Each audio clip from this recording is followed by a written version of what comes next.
আসসালামু আলাইকুম সম্মানিত ভিউয়ার্স, আমরা এখন আসি হচ্ছে আপনার করমদ্বীপ পলাশীপাড়া। এইখানে আমি একটা গার্মেন্টস দেখলাম, খুবই আশ্চর্য হলাম গার্মেন্টসটা দেখে। এটা হচ্ছে ভ্রাম্যমান গার্মেন্টস। এইখানে সব ধরনের সিট কাপড় পাওয়া যায়। চাচার বাসা কোথায়? তেঁতুলবাড়িয়া। কতদিন হচ্ছে এই দোকান দিয়েছেন আপনি? দোকান তো মেলা দিন আছে, এই 2-3 মাস হয়েছে। মানে গাড়ি করেছে এই বুদ্ধি আপনি কোত্থেকে আবিষ্কার হলে? বুদ্ধি এইদিকে 2-3টা গাড়ি আছে, তো এখানে ওই লালটু বেল্টু বলে একটা লোক আছে, ওই লোক গার্মেন্টস সহ কসমেটিক। এই যে দেখেন বিভিন্ন ধরনের তেল, সাবান, বিভিন্ন ধরনের আইটেম হচ্ছে এখানে দেখতে পারবেন। আর মোটামুটি আকারে গজের কাপড় বলেন, তারপরে আপনার এমনি রেডিমেড 3 পিস, বাচ্চাদের প্যান্ট, আর এটা কি, এগুলো হচ্ছে গামছা। আর গাড়িটা আপনাদের একটু ঘুরে দেখাই, চারি সাইডে এই যে ভিতরেও মাল আছে,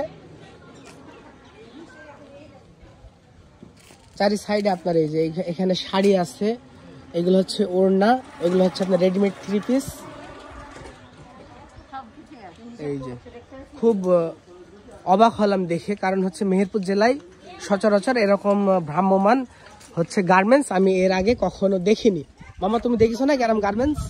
দেখেছি মামা এর আগে। তাই আমার আজকে প্রথম আমার লাইফে। তো চলো আমরা যাই। চলো যাই।